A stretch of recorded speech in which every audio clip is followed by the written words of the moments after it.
Hey everybody, hope you're doing great today. This is Paul from This Way to the Aquarium. In today's video I want to talk about instant cycling for an aquarium. So basically this is a new tank I have right over here. I just set it up, just filled it up. It's ready to go. So I'm going to be moving fish from my upstairs tank into this tank over here. I needed to get it cycled so when those fish come in here there's no harm from any ammonias or nitrite. So what I ended up doing is basically taking a sponge filter from my tank upstairs, pulling out of that tank and then dropping it in this tank over here. So that sponge filter has been in that tank for a couple of years now. That's a very mature tank. It's been up and running for at least 3-4 years. And that tank has multiple filters, so me pulling the one sponge filter out of there isn't going to cause an issue with that tank. It's also got an internal power filter over there with a couple of filter pads in there that have got a lot of bacteria on them. So for this tank, I'm only going to be running with a sponge filter, as you can see in the back corner over there. And that sponge filter is powered by an air pump. So when we're talking about cycled tanks, basically that means the tank is ready to handle and process ammonia, nitrite, convert it to nitrate. The bacteria is already in there. It's been established on this particular sponge filter. The only thing I did to it was squeeze it out in some aquarium water just to get the debris out of the sponge filter so it wasn't as filled up when it's put into this new tank over here. But the bacteria remains, and I would not recommend washing any type of filter, any sponge filter, in tap water because you run the risk of reducing that bacteria population, which chlorinated water can do that.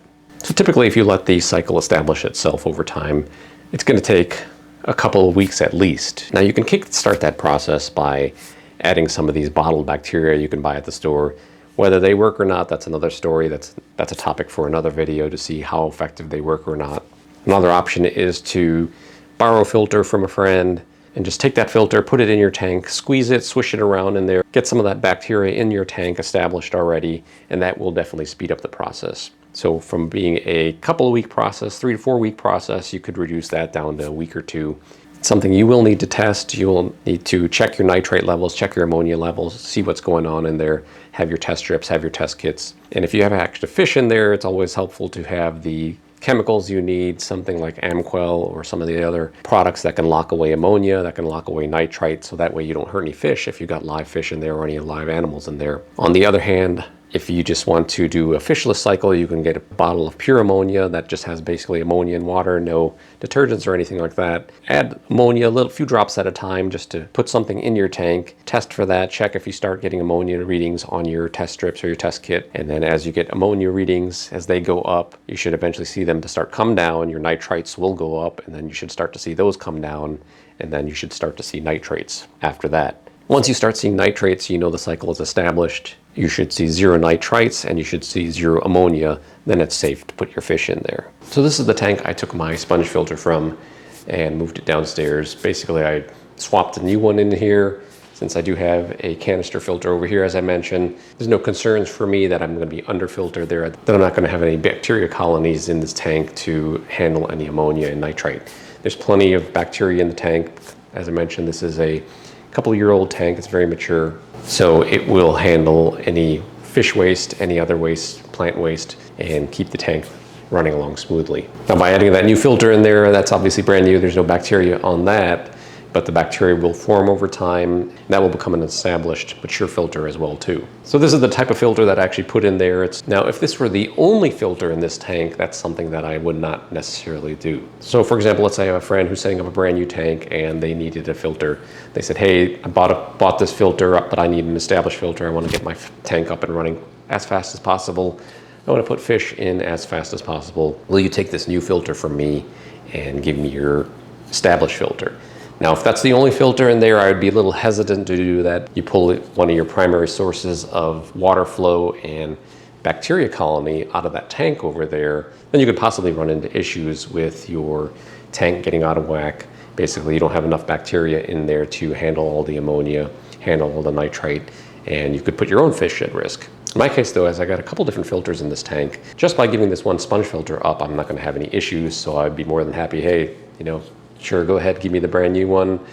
You can take my existing one, pop it in your tank. Assuming that the new tank's been dechlorinated, everything should be good to go with this mature sponge filter, and that tank will basically be fully cycled, ready to go add fish. So now if you were that person that you want to go to a friend's house, go to a pet store, see if they'll give you an established sponge filter, established filter pad, put in your tank. The question is, do you really want to do that?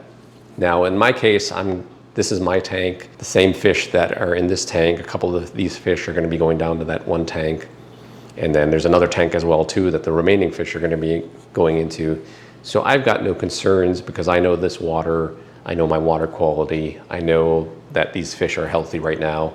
I don't have any diseased fish, but that doesn't mean that there's not something lurking in there. My fish happen to be healthy, the water quality is good, I treat and maintain it regularly. So because of that, whatever might be in there, whatever parasite or bacteria might be in there, it might be kept in check.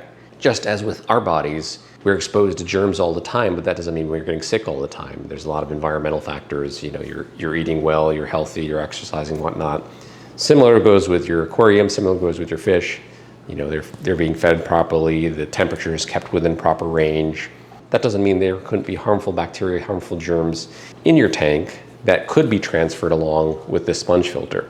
So somebody who's going into a brand new tank, it's an immature tank, you know, there's always the possibility, it even depends on the type of fish too. These type of fish, they might have built up immunity to whatever germs are in this tank, but going to a new tank, to a new fish, you never know if that's going to be the case. So there is a risk though. Say you came in, I gave you my existing sponge filter, you gave me a brand new one.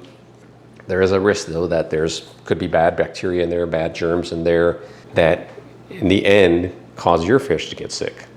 So is it a possibility? Yes. What's the likelihood? That I do not know. So it's something that you need to consider though, that if you want to do that. Another option, as I mentioned, is just to borrow the filter for a little bit, take it to your tank, squeeze it out, you know, get some of that mulm out of there, squeeze it out, let it go into your tank. Well, that's not necessarily going to have a tank that's instantly cycled. It's going to let your tank cycle much quicker than if you did not have any sort of bacteria to introduce into that tank. So in the case of another tank I've got in the basement too, I'm going to be running as well these types of sponge filters. Obviously this is brand new now into this tank, so it's not going to be very well established, so I don't feel comfortable swapping it and putting it in that tank. I don't think there'll be enough bacteria in there to sustain that tank, and especially the fish that are being transferred here. So what would I do in that alternative? As I noted here, I've got this filter over here. This is an internal canister filter. It's a flue valve filter, so it's got these filter pads, basically. They're like a sponge of sorts, but it's a straight strip pad. And my thought is what I'll do is I'll take one of the pads out. There's got two pads on each, so I can either squeeze that pad in that tank down there, or what I can do is just take one of the pads, wrap it around this over here, put a rubber band on it temporarily. That way, as the water flows through this sponge in that downstairs tank, there's bacteria in there that's going to be able to process any new ammonia, any new nitrites in there, convert it to nitrates, keep the fish healthy and safe. And I'll still have one filter pad in here, and that can keep the ammonia in check. And since I'm basically taking all the fish out of this tank, moving them downstairs, this tank I think will be fine. There's already fewer fish than it originally started with. We're reducing the ammonia output, the nitrite output in this tank. So this tank should recover fine. As I add new fish, then I just need to be careful not to add a whole lot at one time just to overwhelm the bacteria colony if they're not able to keep up with the ammonia and the nitrite. At the same time too, just keep monitoring anytime you change the fish around when you're moving them to new tanks in your house, or even you're getting a new filter from local pet store or from a friend. Just monitor your water.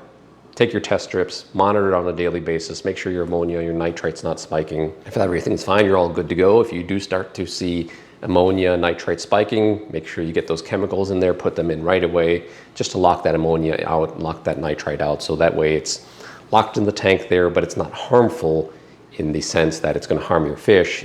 It's locked into a different chemical format. Bacteria will eventually process it. The bacteria will eventually catch up, be able to handle all that ammonia and nitrite. At the same time too, water changes always help if you're starting to get ammonia and nitrite. Check the instructions on the chemicals that you're using. What do they say? Do they say do a water change? Do they say just add this first, then check your numbers, then do a water change? Whatever the instructions say for the chemicals that you're using to lock up those chemicals, follow those instructions. That will keep you on a good track with making sure your fish are healthy and thriving. That's all I have for this video. If you found it to be helpful, please hit that like button so others can find it too. Thank you again for watching, and I'll see you in the next video.